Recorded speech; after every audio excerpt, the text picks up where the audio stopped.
Sarah Martinez pressed her face against the small window of the commercial airliner, watching the clouds drift past like cotton balls scattered across an endless blue canvas. She had taken this same flight dozens of times for her job as a software consultant. But today felt different somehow. The plane was half empty, and an unusual tension seemed to hang in the air among the crew members. At 32, Sarah lived a predictable life. She traveled between corporate offices, fixed computer systems, and returned to her quiet apartment in Denver every weekend. Her biggest excitement usually came from solving particularly challenging coding problems or finding a good coffee shop in whatever city she happened to be visiting. The pilot's voice crackled over the intercom, announcing they were cruising at 35,000 feet somewhere over Nevada. Sarah pulled out her laptop and began reviewing the technical documentation for her next client meeting in San Francisco. The numbers and diagrams on her screen blurred together as fatigue from her early morning flight began to set in. Suddenly, the plane lurched violently to the left. Passengers gasped and grabbed their armrests. Sarah's laptop slid across her tray table and would have fallen if she hadn't caught it at the last second. The captain's voice returned, this time with a noticeable strain that hadn't been there before. "Ladies and gentlemen, we're experiencing some unexpected turbulence. Please remain seated with your seatbelts fastened." But Sarah knew this wasn't turbulence. She had flown enough to recognize the difference between natural air pockets and something else entirely. Through her window, she caught a glimpse of something that made her heart skip a beat. Two sleek, angular aircraft were flying parallel to their commercial jet, close enough that she could see the distinctive shape of their wings and the military markings on their sides, F-22 Raptors. She recognized them from documentaries and news reports about air shows. These weren't planes you saw during normal commercial flights. These were the most advanced fighter jets in the world, and they only appeared when something serious was happening. The passenger across the aisle, an elderly man in a business suit, leaned toward his window and pointed excitedly. "Are those military planes?" he asked loudly enough for several rows to hear. A murmur of concern rippled through the cabin as other passengers craned their necks to look outside. Sarah's mind raced. Why would F-22s be escorting a civilian aircraft? The possibilities that came to mind were all troubling. Hijacking threats, bomb scares, or worse. She thought about her younger brother Marcus, who served in the Air Force, and the stories he had shared about emergency protocols and national security responses. The flight attendants moved through the cabin with forced smiles, trying to reassure passengers while clearly communicating with each other through meaningful glances and subtle hand signals. Sarah noticed one of them speaking quietly into a phone near the galley, her expression grave. 20 minutes passed in tense silence, broken only by the occasional nervous cough or whispered conversation. The F-22s maintained their position, like guardian angels with deadly capabilities. Sarah found herself studying their movements, noting how they seemed to communicate with each other through subtle adjustments in formation. Then something extraordinary happened. Sarah's laptop, which she had been using to distract herself from the situation, suddenly displayed an error message she had never seen before. Instead of the usual technical jargon, the screen showed a simple text prompt. "Communication channel detected, respond?" She stared at the message, her finger hovering over the keyboard. This made no sense. Her laptop was running standard business software, not military communication systems. She looked around to see if anyone else was experiencing similar issues, but the other passengers seemed focused on the drama outside their windows. Almost without thinking, she typed yes and pressed enter. The screen flickered and transformed into what looked like a basic chat interface. At the top, she could see a call sign that made her blood run cold. Raptor 1. One of the F-22 pilots was somehow communicating directly with her laptop. A message appeared. "Civilian aircraft. We have detected unusual electronic signatures from your location. Please identify source." Sarah's hands trembled as she typed back. "This is passenger Sarah Martinez. I'm not sure how this connection is possible. My laptop is showing your message." There was a pause that seemed to last forever. Then, "Ms. Martinez, this is Colonel James Wright, Raptor 1. Your system is displaying capabilities beyond standard civilian equipment. What is your technical background?" She quickly explained her work as a software consultant, her experience with various computer systems, and her complete bewilderment about how this communication was even happening. As she typed, She became aware that several passengers near her were starting to notice her intense focus on her laptop screen. "Sarah, we need your help," came the next message. "Your aircraft has been compromised by an unknown electronic warfare system. Standard communication channels are being jammed, but somehow your laptop is bypassing the interference. You may be our only link to coordinate a safe resolution." The weight of the situation crashed down on her like a physical force. This quiet Tuesday morning flight had suddenly transformed into something out of a thriller movie, and somehow she had become a crucial part of whatever was unfolding. Sarah looked out the window at the F-22s. Knowing that inside one of those incredible machines a pilot was depending on her, she thought about her ordinary life, her routine work, her predictable weekends. None of that had prepared her for this moment, yet here she was. Apparently the only person who could help communicate with the military escort protecting their plane. She took a deep breath and typed, "Colonel Wright, I'm ready to help. Tell me what you need me to do." The response came immediately. "First, we need to understand what's happening aboard your aircraft. Can you observe the crew and other passengers without drawing attention? Look for anything unusual." Sarah closed her laptop slightly, pretending to rest while actually scanning the cabin with new eyes. The flight attendants were still moving around, but now she noticed they seemed to be checking specific passengers more carefully than others. Near the front of the plane, a man in a dark jacket was typing intently on what looked like a modified tablet, its screen glowing with symbols she didn't recognize. Her heart pounded as she realized that her boring business flight had become the center of what might be a national security crisis. And somehow, impossibly, she had become the primary communication link between the endangered aircraft and the military fighters assigned to protect it. Sarah reopened her laptop and quickly typed her observations to Colonel Wright. The man with the strange tablet had moved to a different seat, closer to the cockpit door. His device seemed to be scanning or monitoring something, and she noticed that every few minutes, he would glance around the cabin as if checking whether anyone was watching him. "Confirmed," came Wright's response. "We've detected electronic jamming signals originating from your aircraft. The individual you've identified matches the profile of a suspected foreign operative. Do not approach him directly." The words on her screen made Sarah's mouth go dry. A foreign operative on her plane. The situation was far more serious than she had initially imagined. She forced herself to remain calm and continue observing, knowing that Colonel Wright and his team were depending on her eyes and ears inside the aircraft. 20 minutes later, the suspicious passenger stood up and walked toward the bathroom at the front of the plane. As he passed Sarah's row, she got a clear look at his device. The screen displayed what looked like aircraft navigation data, including altitude, speed, and heading information that should only be available to the flight crew. "He's accessing flight data," she typed quickly. "The device shows navigation information." "Understood. Sarah, we need you to do something that might seem strange. Can you access the aircraft's passenger Wi-Fi system?" Sarah connected to the plane's internet service, wondering what the colonel had in mind. Within moments, her laptop screen filled with code that she didn't recognize, but somehow her computer seemed to be running it automatically. "Your system is now linked to our electronic warfare suite," Wright explained. "We've pushed a specialized program to your laptop. It will help us track and potentially counter the jamming signals." Looking at her screen, Sarah realized that her ordinary business laptop had somehow been transformed into a piece of military equipment. The program showed a real-time display of electronic signals throughout the aircraft, with one particularly strong signal emanating from the location where the suspicious passenger had been sitting. The plane suddenly shuddered again, but this time Sarah knew it wasn't from turbulence. Through her window, she could see that the F-22s had changed formation, moving into what looked like a more defensive posture. Something was happening that required immediate military response. "Sarah, we've detected that the jamming device is interfering with your aircraft's navigation systems." Wright's message appeared. "The pilot is having difficulty maintaining course and altitude. We need to disable that device before it causes a serious emergency." Her heart raced as she realized the full scope of the danger. The foreign operative wasn't just gathering information. He was actively sabotaging the flight. Every passenger on board, including herself, was in immediate danger. "How can I help?"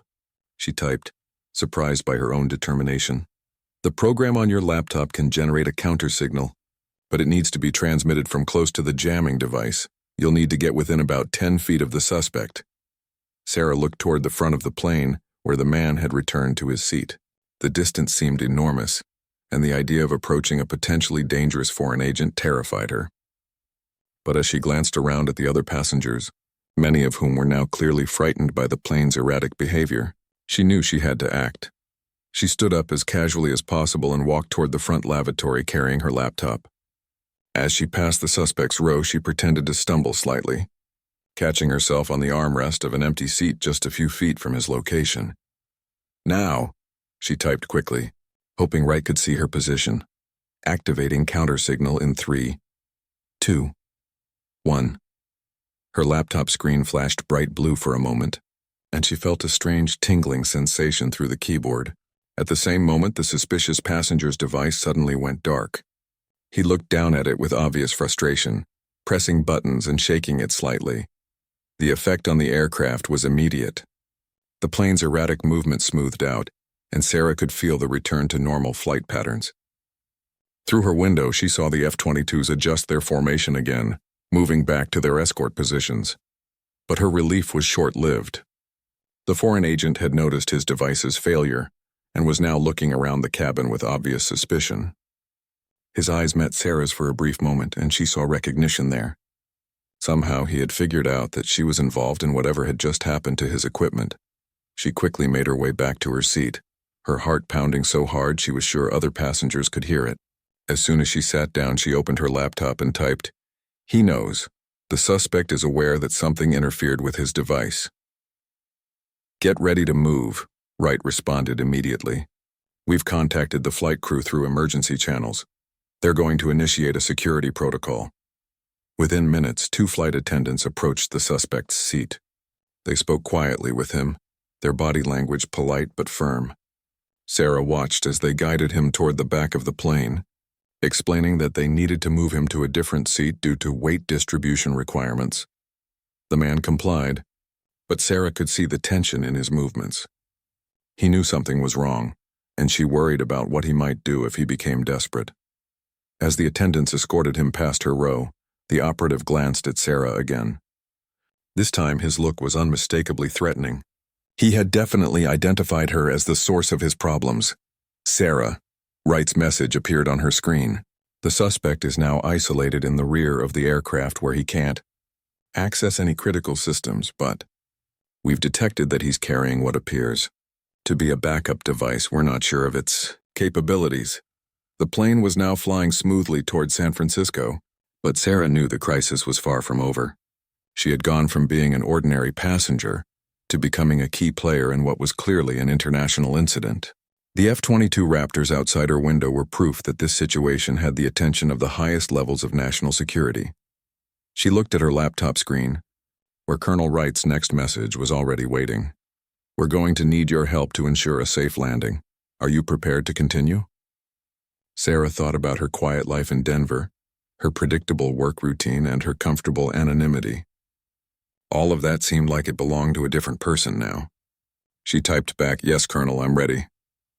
The next hour passed in a strange state of tension that felt like waiting for a storm to break. Sarah maintained her position in seat 12A, her laptop open and connected to Colonel Wright's communication system. The foreign operative remained in the back of the plane under the watchful eyes of the flight attendants, but she could feel his presence like a weight pressing down on the entire cabin. Other passengers had begun to notice the unusual activity. The elderly businessman across the aisle kept asking questions about the military escort, and a young mother with 2 small children looked increasingly worried about the flight crew's nervous behavior. Sarah wanted to reassure them, but she couldn't reveal what she knew without potentially making the situation worse. "Update" appeared on her screen. "Ground control at San Francisco International has been briefed on the situation. They're preparing for an emergency landing protocol. The runway will be cleared and federal agents will be standing by," Sarah typed back. "What about the backup device you mentioned?" "Our sensors indicate it's still active but dormant. We believe he's waiting for the right moment to use it, likely during the landing approach when the aircraft is most vulnerable." The thought made Sarah's stomach clench. Landing was always the most dangerous part of any flight under normal circumstances. If the operative tried to interfere with the plane's systems during that critical phase, the results could be catastrophic. She glanced back toward the rear of the plane and saw something that made her blood run cold. The suspicious passenger was no longer in his assigned seat. One of the flight attendants was speaking urgently into a phone while looking around the cabin with obvious concern. "Colonel, I don't see the suspect. He's not where the crew put him." "Confirmed. Aircraft security is conducting a search. Remain alert. But do not take any direct action." Sarah's hands gripped her laptop tighter as she tried to appear calm while scanning every visible part of the cabin. The plane's layout meant there were several areas where someone could hide, including the galleys, lavatories, and even behind the curtains that separated different sections of seating. 10 minutes later, she spotted movement near the emergency exit row on the opposite side of the plane. The operative had somehow moved to a position that gave him access to critical aircraft systems and emergency equipment. Even worse, he was once again holding a device, this one smaller than the first but clearly active. "I see him," she typed quickly. "Row 18 right side near the emergency exit." "That's a problem," Wright responded. "From that position, he can access backup navigation systems and emergency controls. We need to stop him before he can activate whatever he's planning." The plane suddenly began to descend, and the captain announced they were starting their approach to San Francisco. Sarah realized this was exactly what the operative had been waiting for. During landing, any interference with the aircraft systems could be fatal. "Sarah, I'm going to ask something difficult. We need you to create a distraction that will force him to reveal his device. Can you cause a commotion without putting yourself in direct danger?" She thought quickly. The plane was full of nervous passengers who were already worried about the unusual military escort and the crew's strange behavior. It wouldn't take much to tip them over into open concern. Sarah stood up and spoke loudly enough for most of the cabin to hear. "Excuse me, is everything all right? I noticed we have military jets escorting us and the crew seems very worried about something." The effect was immediate. Several passengers began talking at once, asking questions and expressing their own concerns. The elderly businessman stood up and demanded answers from a passing flight attendant. The young mother pulled her children closer and asked if they were in danger. In the confusion, Sarah saw the operative react exactly as Colonel Wright had predicted. He raised his device, clearly preparing to activate it while everyone was distracted by the passenger unrest. But the flight attendants were ready. Two of them approached him simultaneously from different directions, moving with the kind of coordination that suggested they had received specific instructions about how to handle this situation. "Sir, we need you to return to your assigned seat immediately," one of them said firmly. The operative looked around, realizing he was surrounded and that his plan had been exposed. For a moment, Sarah thought he might surrender peacefully. Instead, he activated his device and pressed several buttons in quick succession. The plane immediately began to behave erratically again, but this time the effects were much more severe. The aircraft rolled sharply to the left, throwing passengers against their seats and causing several overhead bins to fly open. The lights flickered, and the normal hum of the plane's systems became irregular and concerning. "He's activated the device," Sarah typed as quickly as she could while holding onto her laptop. "The plane is losing control." "Activating emergency countermeasures," Wright responded. "Your laptop is now our primary link to override his interference. Follow the instructions exactly." Her screen filled with a series of commands that looked like nothing she had ever seen before. Somehow her ordinary business laptop had become a critical component in a high-tech battle for control of the aircraft. She followed each instruction precisely, typing commands and confirming actions that she didn't fully understand but trusted completely. Outside her window, the F-22 Raptors had moved into an even tighter formation, so close she could see the pilots in their cockpits. The ground was getting closer, and she could see the lights of San Francisco Airport in the distance. "It's working," Wright's message appeared. "The jamming signal is being neutralized, but we need to maintain the counter signal until landing is complete." The flight attendants had managed to physically restrain the operative, but his device was still active and still causing interference. Sarah realized that her laptop was now the only thing standing between a successful landing and a potential disaster.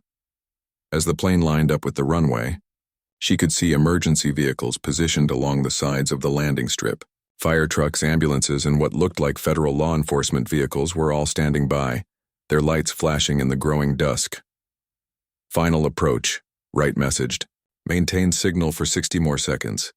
Sarah's hands were cramping from typing so many commands and her eyes burned from staring at the screen, but she forced herself to continue. Every passenger on the plane, including herself, depended on her ability to keep that counter signal active. The wheels touched down with a harder impact than usual, but they were on the ground. The plane rolled down the runway, its systems gradually returning to normal as the distance from the operative's device increased the effectiveness of Sarah's counter signal. Landing successful appeared on her screen. Sarah, you've helped save everyone on that aircraft. Federal agents are boarding now. As the plane came to a stop, Sarah could see unmarked vehicles surrounding the aircraft. Within minutes, several men and women in dark suits were boarding through the forward door, moving quickly toward the back of the plane where the operative was being held. She closed her laptop and leaned back in her seat, exhausted, but relieved. Through her window, she could see one of the F-22 Raptors flying overhead in a victory roll, Colonel Wright's way of saying, "Thank you." The federal agents moved through the cabin with quiet efficiency, their faces serious and professional. Sarah watched as they escorted the foreign operative off the plane in handcuffs, his electronic devices confiscated and sealed in what looked like specialized containers designed to prevent any further electronic interference. Other passengers were asking increasingly urgent questions about what had just happened, but the agents and flight crew maintained the official story that there had been a security precaution and a minor technical issue that required the military escort. Sarah kept her laptop closed and said nothing, understanding instinctively that her role in the crisis needed to remain secret. A woman in a dark suit approached Sarah's row and spoke quietly. "Ms. Martinez, I'm Agent Rebecca Chen with the FBI. Would you mind coming with me for a brief conversation?" Sarah's heart rate spiked again. She had hoped that her part in the incident was over, but clearly the authorities needed to debrief her about what had happened. She gathered her belongings and followed Agent Chen off the plane, leaving behind a cabin full of confused but safe passengers. They walked through a series of corridors in the airport that Sarah had never seen before, areas clearly restricted to security personnel and government officials. Eventually, they arrived at a small conference room where 3 people were waiting: another FBI agent, a man in an Air Force uniform, and someone who looked like he might be from the State Department. "Ms. Martinez," Agent Chen began, "we need to understand exactly how you were able to communicate with our military aircraft and assist in neutralizing the electronic warfare attack. This is highly unusual, and we need to determine if there are any security implications." Sarah explained everything she could remember, from the moment her laptop first displayed the strange message to the final commands she had executed during landing. The Air Force officer, who introduced himself as Major Peterson, took detailed notes about the technical aspects of her computer system. "Your laptop shouldn't have been capable of connecting to our military communication networks," Major Peterson said. "The fact that it did suggests either a significant security breach or something else entirely. We'll need to examine your computer thoroughly." They spent the next 2 hours going through every detail of the incident. Sarah learned that the foreign operative was suspected of being part of a larger network, attempting to gather intelligence on American aviation security systems. His device had been sophisticated enough to jam civilian aircraft communications while also trying to access classified navigation data. The method you used to counter his jamming signal was particularly effective, Agent Chen explained. "Your laptop somehow created a perfect interference pattern that neutralized his device without affecting the aircraft's legitimate systems. We're not entirely sure how that was possible." As the debriefing continued, Sarah began to understand that her involvement in the incident was more significant than she had realized. The agents kept asking questions about her background, her work experience, and whether she had any previous contact with military or intelligence agencies. The answer was always no, but they seemed to find her technical skills and quick thinking under pressure noteworthy. "Ms. Martinez," the State Department representative finally said, "what happened today prevented what could have been a major international incident. If that aircraft had crashed due to foreign interference, it would have had serious diplomatic and security consequences. Your assistance was crucial to avoiding that outcome." The meeting concluded with instructions that Sarah was not to discuss the incident with anyone, including family members, friends, or co-workers. She signed several documents acknowledging her understanding of the classified nature of what had occurred. As she finally left the conference room, Agent Chen handed her a business card. "Ms. Martinez, your country owes you a debt of gratitude. If you're ever interested in using your skills in service of national security, please don't hesitate to contact me." Sarah walked through the now quiet airport terminal, her mind racing. Her laptop bag felt heavier somehow, carrying a computer that had been transformed from an ordinary business tool into something that had helped save lives and prevent an international crisis. The next morning, back in her hotel room, Sarah stared at Agent Chen's business card. Her original plan had been to complete her consulting work in San Francisco and return to Denver for another routine weekend. But everything felt different now. The work that had once seemed important and challenging now felt mundane compared to what she had experienced aboard that aircraft. She thought about Colonel Wright, somewhere back at his Air Force base, and the split-second decisions that had been required to coordinate the response to the crisis. She thought about the passengers on the plane who had no idea how close they had come to disaster, and about the foreign operative who had been willing to risk innocent lives for whatever intelligence he was trying to gather. Most of all, she thought about the moment when she had typed, "Yes, Colonel, I'm ready," and committed herself to helping save the aircraft. That decision had felt natural and right, even though it had thrust her into a situation far beyond anything she had ever imagined. Her phone buzzed with a text message from her brother Marcus. "Hey sis, heard there was some excitement on flights into SFO yesterday. Everything okay?" Sarah stared at the message for a long time before typing back, "Everything's fine, just the usual business travel adventures." But as she sent the reply, she knew that nothing about her life was usual anymore.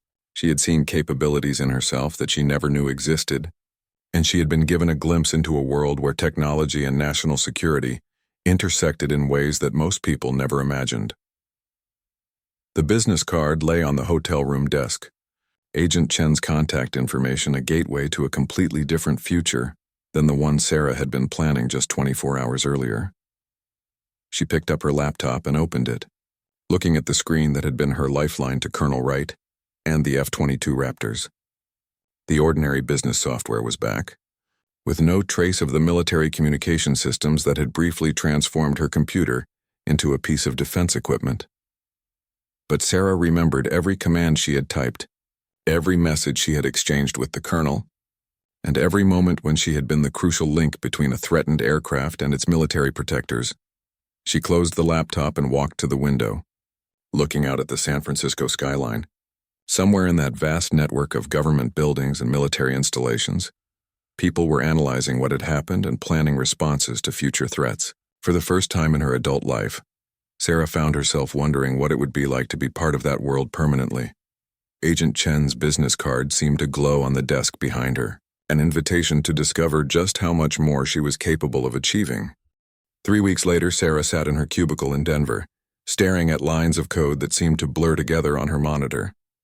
The quarterly report for her latest client needed to be finished by the end of the day, but her mind kept drifting back to that extraordinary afternoon above the Nevada desert.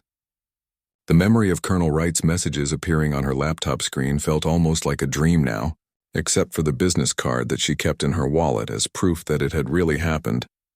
Her coworkers noticed the change in her behavior. Tom from the next cubicle had commented that she seemed distracted lately, and her supervisor had asked if everything was all right during their weekly check-in meeting. Sarah gave all the right answers about being fine and staying focused on her work, but the truth was that writing software for corporate inventory systems felt impossibly trivial after helping to save an aircraft full of innocent people. During her lunch break, she found herself researching careers in government technology and national security. The FBI, CIA, NSA, and various military branches all had programs for recruiting civilian technical specialists. The more she read, the more she realized that her skills as a software consultant were exactly the kind of expertise these agencies needed to stay ahead of evolving cyber threats. But making such a dramatic career change felt overwhelming. She had a comfortable life in Denver, a steady income, and a predictable routine that had suited her for years. Leaving all of that behind to enter a world of classified projects and national security concerns would mean abandoning everything familiar and safe. Her phone rang, interrupting her thoughts. The caller ID showed a number she didn't recognize, but something about it looked official. Ms. Martinez, this is Agent Chen. I hope I'm not calling at a bad time. Sarah's pulse quickened. Agent Chen, no, not at all. Is everything all right? Everything's fine. I'm calling because we've received some additional information about the incident on your flight. The foreign operative you helped apprehend was part of a larger network that we're still investigating. Your technical assistance was even more valuable than we initially realized. Agent Chen explained that the electronic device Sarah had helped neutralize contained sophisticated software designed to map and exploit vulnerabilities in civilian aircraft systems. The intelligence gathered from that device had already helped prevent similar attacks on other flights. Ms. Martinez, I'm going to be direct with you. We've been monitoring cyber threats against American aviation for months, and what happened on your flight was just one example of a much larger problem. We need people with your combination of technical skills and ability to perform under pressure. Sarah listened as Agent Chen described a joint task force being formed between the FBI, Department of Homeland Security, and several military agencies. Their mission was to develop new defense systems against electronic warfare attacks on civilian infrastructure, with a particular focus on aviation security. We'd like to offer you a position as a technical consultant with the task force.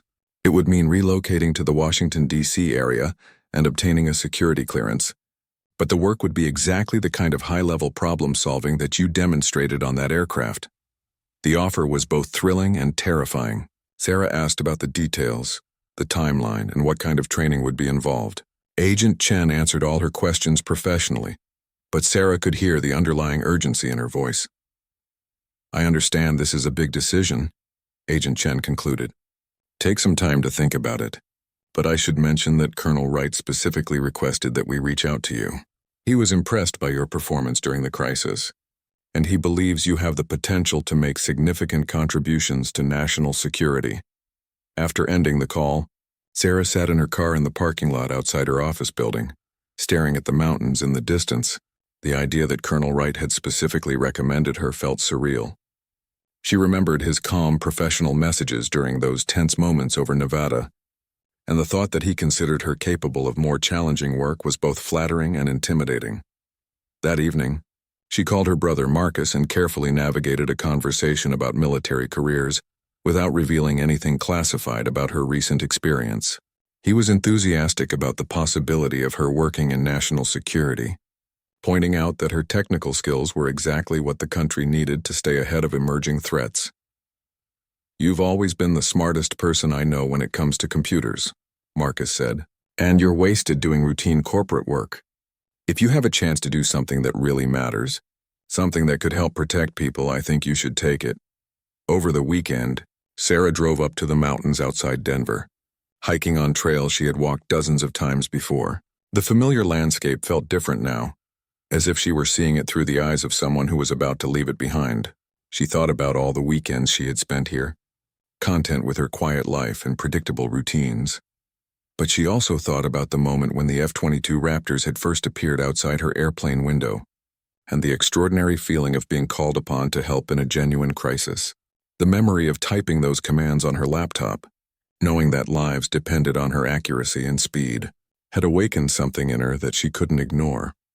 On Monday morning, Sarah called Agent Chen and accepted the position. The next 2 months passed in a whirlwind of paperwork, background investigations, and preparation for her move to Washington. She sold her apartment, arranged for her belongings to be shipped, and completed the transition of her client projects to other consultants in her company. Her last day in Denver was bittersweet. Her coworkers threw a farewell party, assuming she was simply taking a better job with another technology company. Sarah smiled and accepted their congratulations, knowing she couldn't explain that she was actually beginning a completely different kind of career. As her plane lifted off from Denver International Airport, Sarah looked down at the city that had been her home for 8 years. She was nervous about what lay ahead, but also excited in a way she hadn't felt since college. For the first time in her adult life, she was embarking on work that felt genuinely important. The flight to Washington was smooth and routine. Nothing like that extraordinary afternoon when F-22 Raptors had escorted her aircraft to safety. But as she looked out the window at the clouds below, Sarah realized that her perspective on flying had changed forever. She would never again be just a passenger watching the world pass by. Now she understood the complex systems and potential vulnerabilities that made modern aviation possible, and she knew that somewhere above the clouds, military pilots were constantly standing ready to protect civilian aircraft from threats that most people never imagined. When the plane landed at Reagan National Airport, Sarah felt a sense of coming home to a place she had never been before. This was where her new life would begin, where she would learn to use her technical skills in service of something larger than quarterly reports and corporate efficiency projects. Agent Chen met her at the airport, and as they drove through the streets of Washington toward Sarah's temporary housing, she felt the weight of her decision settling around her like a comfortable coat. She had chosen purpose over predictability, challenge over comfort, and the unknown over the familiar. "Welcome to your new life, Ms. Martinez," Agent Chen said as they pulled up to a modern apartment building in Arlington. "I think you're going to find that working in national security is unlike anything you've experienced before." Sarah looked up at the building that would be her home. While she completed her training in security clearance process, through the windows, she could see the lights of the Pentagon in the distance, and beyond that, the monuments and government buildings where decisions were made that affected the entire world. She thought about Colonel Wright, probably back at his Air Force base preparing for another mission, and about the passengers from that flight who were going about their daily lives, unaware of how close they had come to disaster. Most of all, she thought about the moment when she had decided to help, when she had chosen to step up and take responsibility for something far beyond her normal experience. As she carried her suitcase into the lobby of her new building, Sarah Martinez knew that she was no longer just a passenger in her own life. She had found her calling in that desperate moment above Nevada, and now she was ready to answer it fully. 6 months later, Sarah stood in a secure briefing room at the Pentagon, watching as her team's latest cyber defense system successfully intercepted and neutralized a simulated electronic attack on a commercial airliner. The test had been designed by some of the most skilled military hackers in the country, but her software had identified and countered their intrusion attempts within seconds. "Outstanding work, Martinez," said Director Harrison, the senior official overseeing the Joint Task Force. "Your aviation security protocols are already being deployed to protect civilian aircraft across the country." Sarah nodded professionally, but inside she felt the same thrill she had experienced that day over Nevada when she had first connected with Colonel Wright. The difference was that now she was prepared for this kind of challenge. 6 months of intensive training had transformed her from a civilian consultant into a specialist in electronic warfare defense. Her security clearance had opened doors to information and technologies that she never could have imagined. She had learned about threat networks operating around the world, studied the methods used by foreign intelligence services to target American infrastructure, and developed countermeasures that were already saving lives. The team she worked with included former military officers, CIA analysts, and technical specialists from various government agencies. They had become more than colleagues. They were people who understood the weight of protecting their country from threats that most citizens never knew existed. "There's someone here who wants to meet you," Director Harrison said, gesturing toward the back of the briefing room.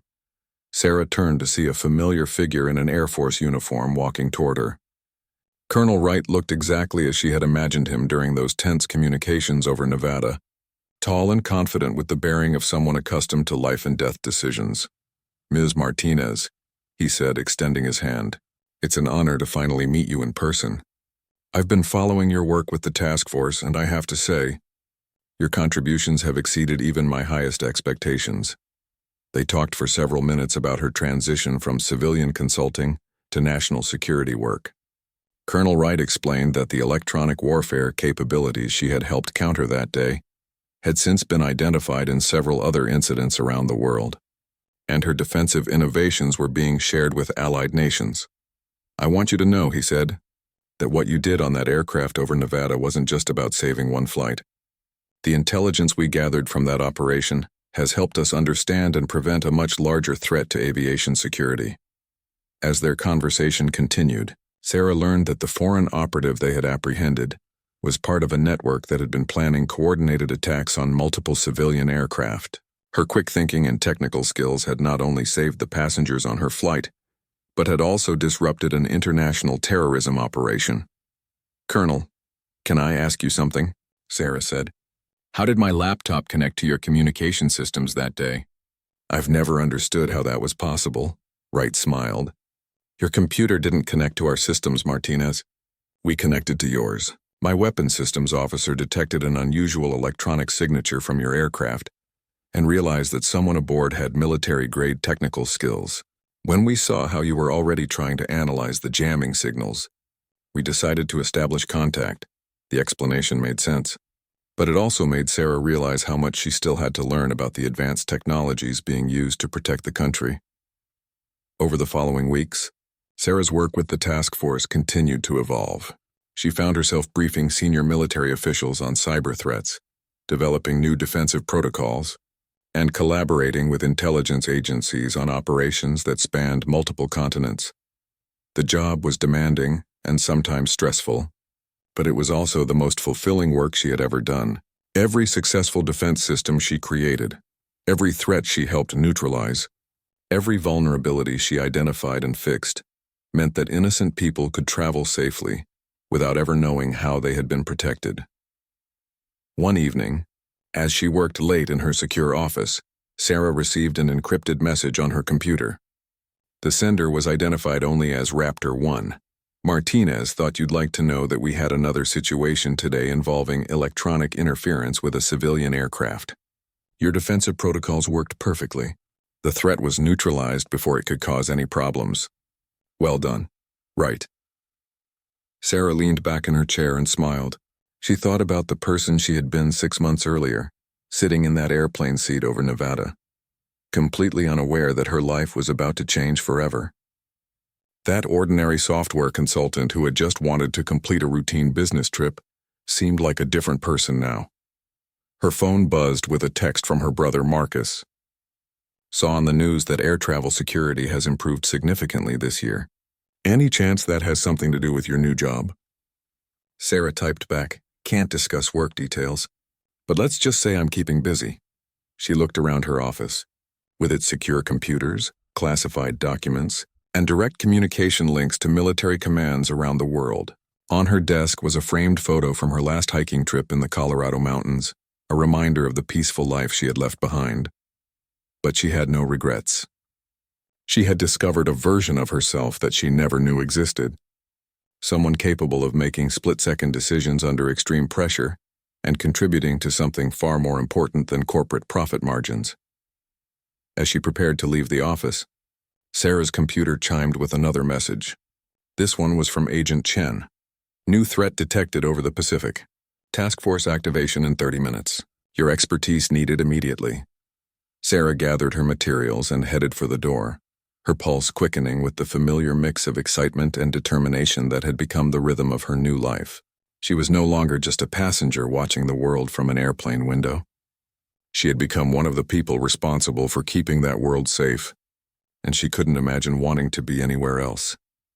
The quiet software consultant from Denver was gone forever, replaced by someone who had learned that sometimes the most important moments in life begin with a simple choice to help when help is needed, and Sarah Martinez had chosen well.